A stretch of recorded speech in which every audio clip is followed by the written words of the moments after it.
The Johnny Program on UBC TV. Dr. James Aratu Musime is one of the NRA-NRM historicals and freedom fighter, an author, journalist and media consultant, an entrepreneur, a farmer, and recently he was awarded the National Mentorship Award by His Excellency Yoweri Kaguta Museveni, the President of the Republic of Uganda, at State House in Entebbe. Today, he takes us through his life journey. Take a look. I'm Dr. James Tumusime, Managing Director, Fountain Publishers Limited, and also the Chairman of Igongo Country Hotel and Cultural Center in Biharwe Mbarara. I was previously involved in UPM. UPM was a political party which we launched in 1980 to contest the elections that were held in December. And it was mainly made up of young people, people who were tired of old politics. So we went through the streets, we covered the whole country, making a lot of noise. And the President Museveni, by then, was the party leader. So after elections in 1980, December, those who were not friendly to UPC were targeted by political hooligans and the system. And I was among those. Fortunately, we had seen it coming and I had arranged to go to Nairobi to study. So as soon as the government of Obote was sworn in and they started witch hunting the people who were involved in opposition politics, especially UPM. DP was also targeted, but UPM was specially targeted. So I went to Nairobi and registered for a part-time course at the University of Nairobi in agriculture economics. So that's how I went into exile. And everybody else joined me. All my friends, all my colleagues who were involved in the mobilization for UPM joined me there. And we started a new life of struggling to remove the government that had taken power. We call it illegally. We were part of a movement, the National Resistance Movement. Initially it was a popular resistance movement, then it joined other forces and we formed the National Resistance Movement. And the movement was structured to have different people contributing in the different capacities. The core contributors were the bush fighters, people who were in the bush, in Ruwero. Those really they were the workhorses of the movement, the liberation movement. Then the support came from those who were locally here in Uganda and those who were outside, mobilizing money, mobilizing resources, other resources, clothes, then logistics, looking for guns, and helping those who were wounded in the bush to come and get treatment, helping those who were coming from the bush to go abroad for diplomacy, helping them through. So that's what we used to do.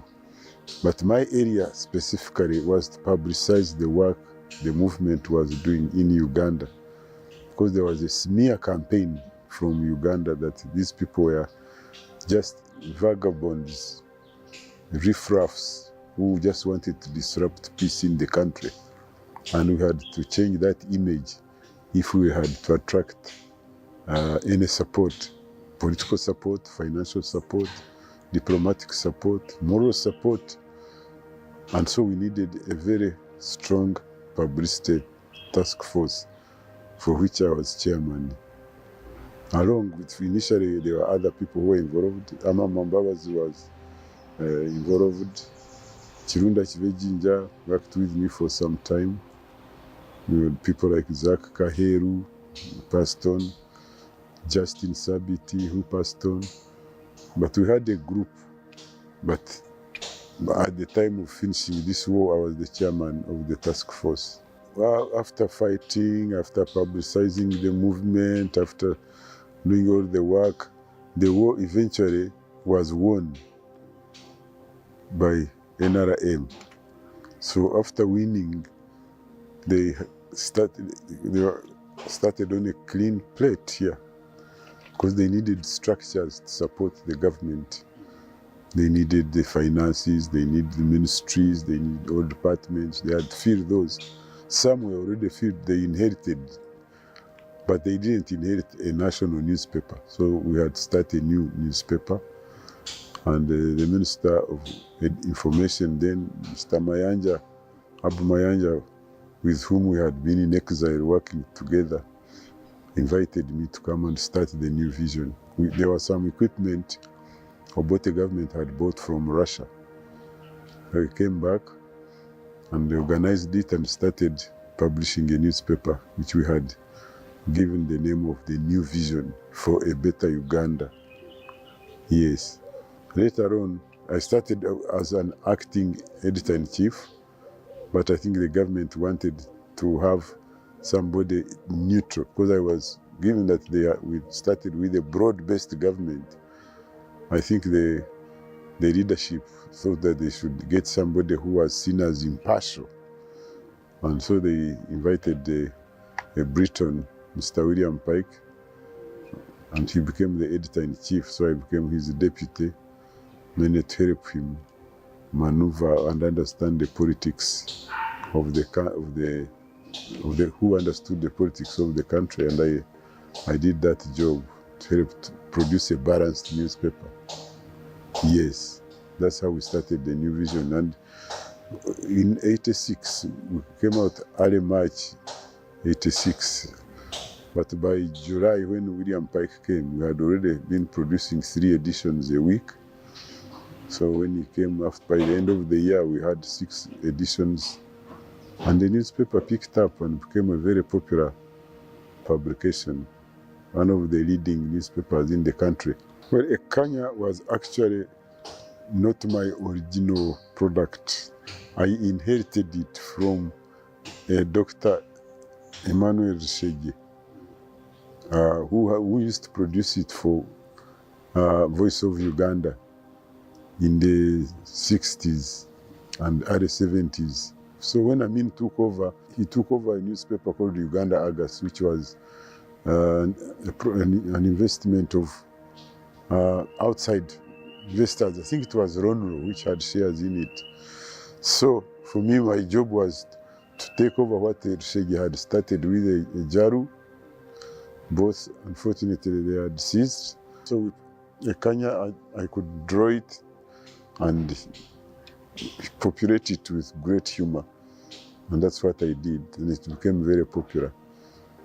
So in Amin's time, they were always looking out for people who were sabotaging the government. I think they looked at Ekanya as being innocent, and yet it was liked by the army, it was liked by government officers, and I survived. But up to a point, because in 1977, when Archbishop Rum was killed, Ekanya was in a butchery, by coincidence. So the people said, oh, this Ekanya, all along we had always suspected he was up to something. So they said they came for me. Fortunately, I had already escaped and gone underground. But after staying underground for about 2 months, the people said this man was innocent. So let's have him back. So I went back and drew the Ekanya. So when Rushege came back, I handed over the cartoon and then went to Nairobi and then opened a new cartoon called Bogi Benda in the newspapers in Kenya, and it became even more popular than the Kenya. The whole of Kenya was shaken by that humor. And we ran it for all the time I was there. And even when I returned, I used to send them some strips, comic strips. You know, when you are writing a newspaper, when you are editing a newspaper, you need a lot of background information. You need accurate information. We had a library on the side, but there was nothing in that library, no books. You couldn't refer to Uganda history, you couldn't refer to what was happening before. So I said, sure, how can we don't have any books on statistics, we don't have books on geography of the country, on the population. So I said, surely we need publications in this country. So on the side, in my spare time, I set up Fountain Publishers, and I started getting authors to write. We started with a book called Who is Who in Uganda, to tell people who was working in which ministry, who was working in which department, who was the commissioner of this, who was the chief of police. That information was completely missing. So that was our first publication, and it succeeded very well.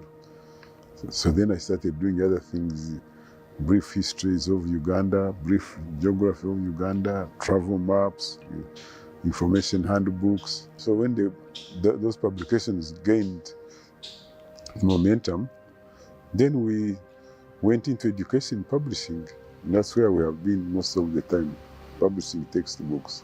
That's how Fountain was born. And when I served New Vision for 11 years as deputy editor-in-chief, so in 1997, I retired from New Vision and concentrated on Fountain Publishers.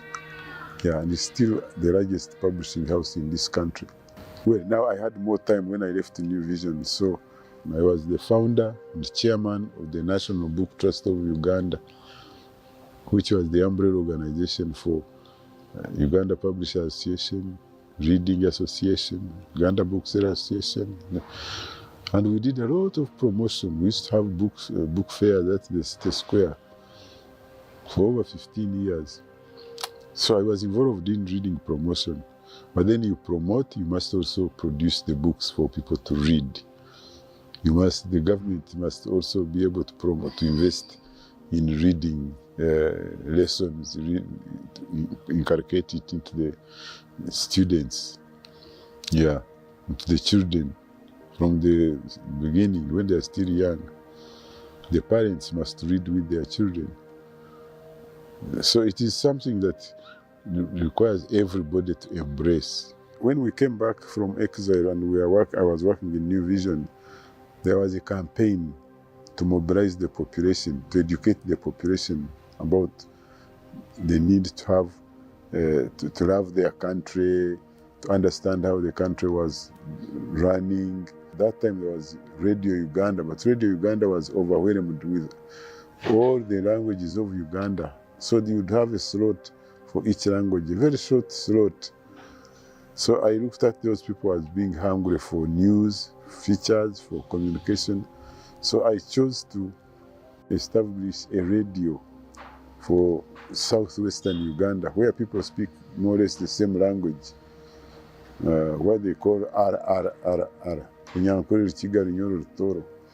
So I set up Radio West, and it was with some colleagues. I invited some colleagues to join me, to co-invest with me, and we invested. And again, the radio was a spectacular success.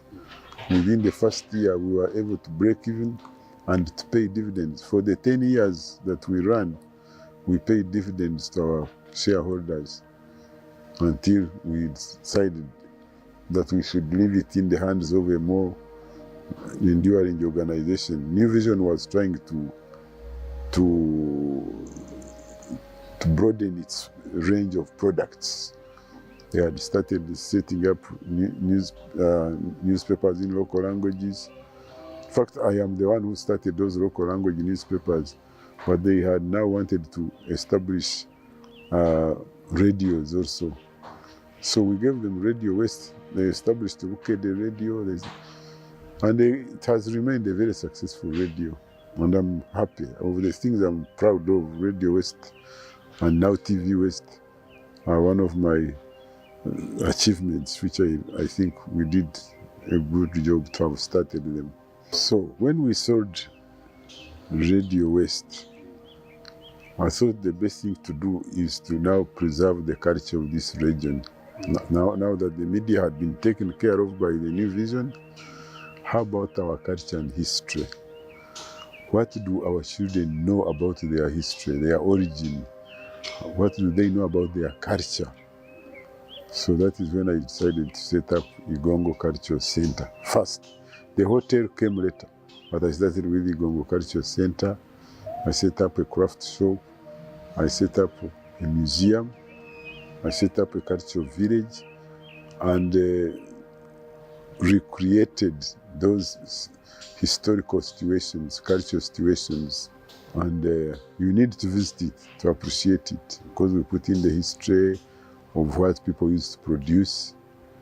When you hear the president talking about Emyoga, we help you to understand what Emyoga really meant for the local people. People had ways of making a living creatively, artistically, technically. They could turn leather, hides into leather for wearing, for sleeping. They had carpentry, very advanced carpentry. Most people don't know how you can have something that is shaped like a calabash, but be able to dig inside and create and make it into a container. So how they used to make hose without these modern hose that came. People were making their own hose. So we wanted to show people that these were people who were enlightened. So if you visit, you will see all those. And again, I'm very proud of that, because now it is mandatory for school children to visit the museum. When they come, they learn, they understand their roots. That's what Igongo is all about. So afterwards, we said, since it's a tourism center, let's have a hotel, conference center. But it so happens that where this hotel is built is where there was this historical event, the eclipse of Harwe in 1520 AD, where the king of Bunyoro, who had raided cattle from Rwanda, was caught up by an eclipse, and he had to leave his cows in Harwe. And the king of Ankole was excited and said, these cows have come from heaven. So that incident was remembered and captured by historians. They calculated the day when the eclipse happened, and that has been used as a benchmark for calculating the reigns of the different kings of the entire region: Bunyoro, Toro, Ankole, Karagwe, Rwanda, and those across in Congo.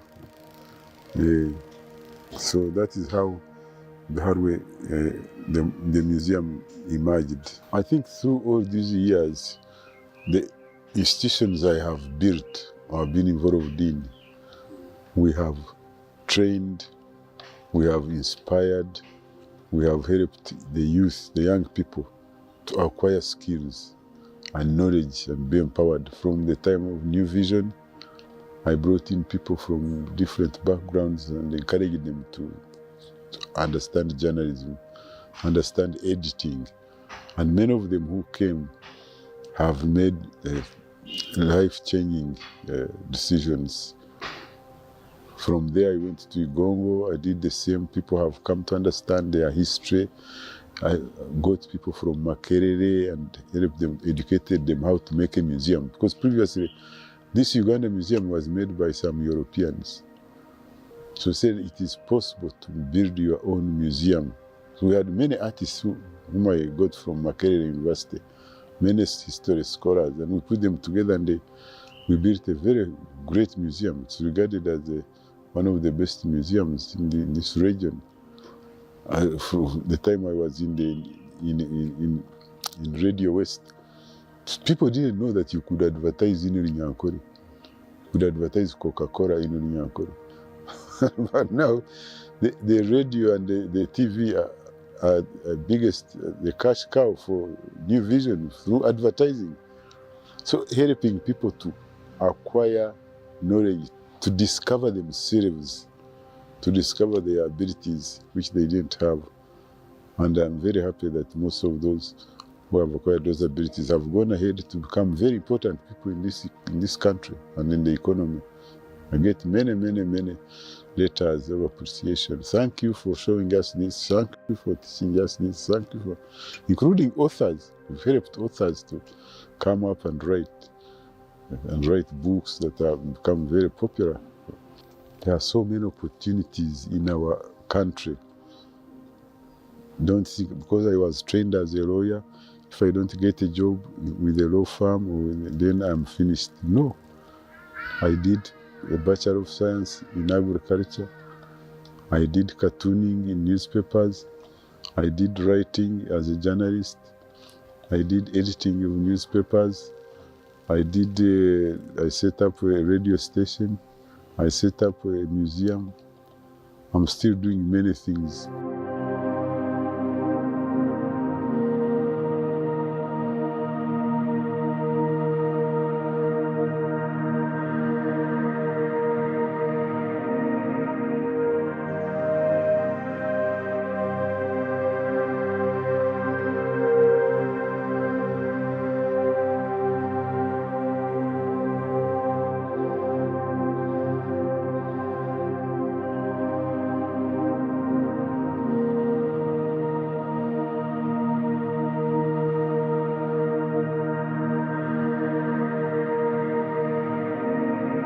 And I have written this book, What Makes Africans Laugh, Reflections of an Entrepreneur in Humor, Media and Culture. That you can be an entrepreneur in humor, media and culture and make a living. That's what I'm doing. So I would encourage Ugandans to be more innovative and think outside the box.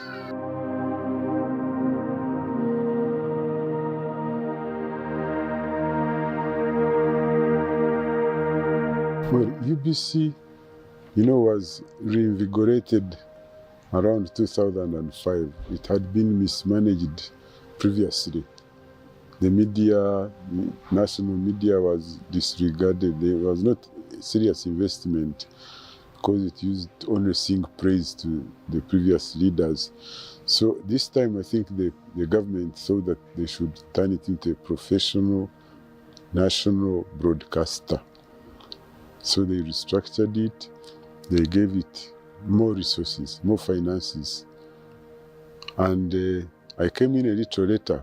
The people who took over had mismanaged the process of transition. So when we came back, we tried to put it in a proper running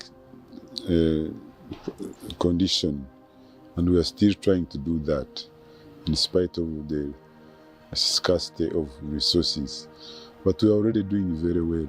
We have been able, if you look at our news content, features content, we have run programs for the government. We are running the PDM program, tourism. During COVID, we ran the education, homeschooling. We are always on time. The balanced news, balanced features. The picture quality is good, but we still have, of course, challenges regarding the financing. But I'm sure many other institutions are facing the same. But I think we are still the trusted station for most listeners. If you look at all the media in the world, you can't avoid the head of state, the fountain of honor.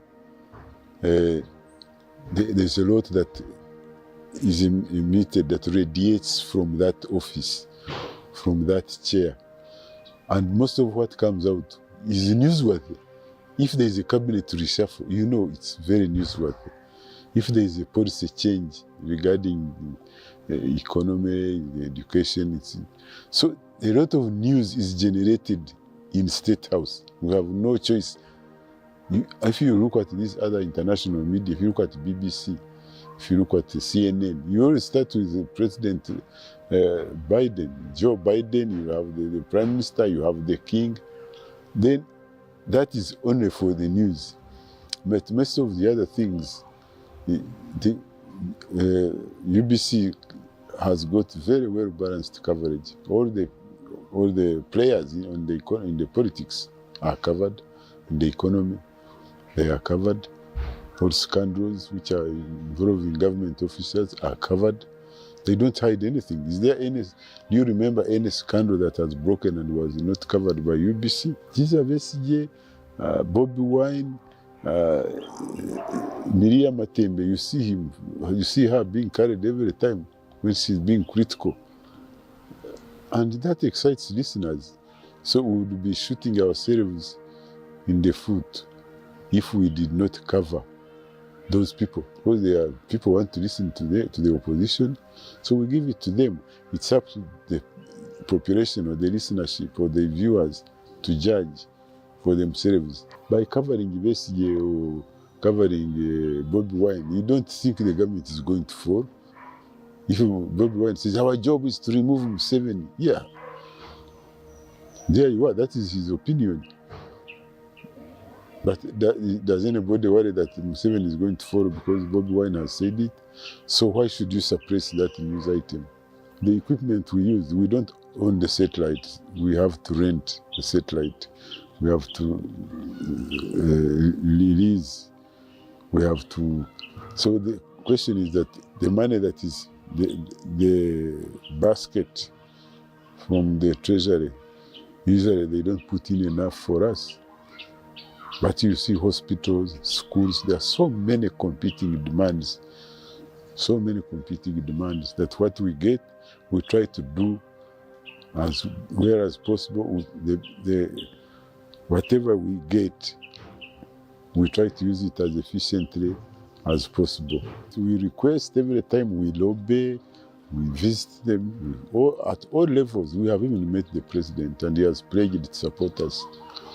He wants us to be at the level of Al Jazeera and the BBC, and he's wondering why we are not yet there. And we tell him that the money is not enough, the equipment is not well enough.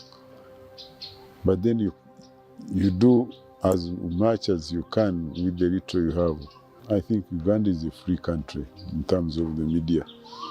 Much as you always see people saying, oh, you are ranked number 4, number 20 something. But I think Uganda is as free as any country can be. Sometimes I think we are even more free than these big countries abroad. I don't know of any story which has been suppressed. Do you know? Do you know any story that has broken and it has been suppressed, or a journalist has been targeted because he carried this? They usually target, I've seen the police targeting journalists who want to join, say, sensational, when there are rebellions on the street and there are riots and journalists become part of the riots. So in the process of controlling riots, the journalists are also bundled in. But otherwise, I don't think there is a policy of persecuting journalists. No, I don't think so. I used to be on the disciplinary committee when we had set up Uganda Journalists Association, and I used to support media freedom as an investor in the media. Even the museum is a medium because you have to depict things the way they are. Books are part of the media. So the radios. So I am a great supporter of media freedom, and I think we are doing well so far. My family, they have always supported me when I was publishing the New Vision, editing the New Vision. I used to go early, come home late, always tired, and that my family has accepted that kind of life. But most importantly, the government that brought the freedom where you can publish without worry, where you can edit without worry. Because most countries, their talent is suppressed by the fear that when you publish, you will be arrested, you will be killed, you will be followed. So that one is very, very, very important. Then the enabling environment. If the schools are there and they are buying books, then you are okay, you are enabled. But I had people from outside also who helped. I had a guy called Hilary Ngweno. He was a Kenyan who pushed me into journalism. I was an agriculture economist, an agricultural scientist, then turned economist. And he said, you come. He taught me how to write. And I ended up being a journalist. That's how I came to write this book. I had another friend called Henry Chakava, he's also Kenyan. I had other colleagues like Walter Bugoya in Tanzania. I had a professor from Denmark who supported us at the beginning, encouraged us to to publish, because he had written a lot about Uganda, so he encouraged us. We took some of our authors to Denmark, and so people would just look at you, the challenge you have, and said, let's help in this case. They were not giving me money as such, but they were encouraging me, giving me encouragement, showing me that it is possible. It's possible. Because most people don't understand. First of all, as a scientist, how do you become a journalist? That was always the question. How can a person build a museum on his own? How can you start a radio station and you have Runyankore? The people thought that to sing, music was only in Uganda or English. But now you have seen these Banyankore, Bachiga, Banyoro, Batoro can sing very well. And these are the ones which supported the radio when it was coming up. So helping people to overcome barriers, psychological barriers, to education, to professions, to overcoming fear.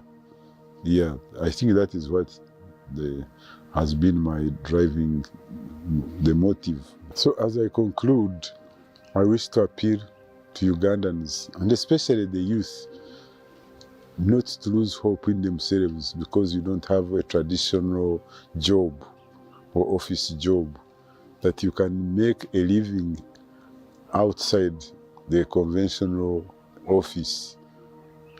And if you look at my book, as I said, from cartoons to writing to publishing to radio to museum and to painting, farming. So there is a lot that is available on offer. So the youth should embrace the culture of thinking outside the box for God and my country.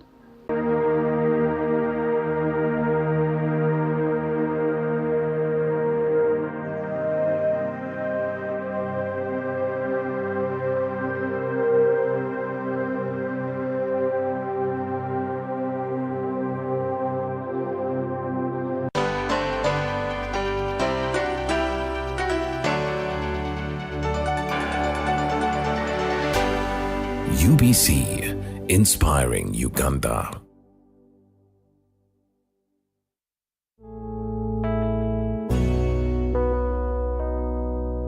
Living a safe life is your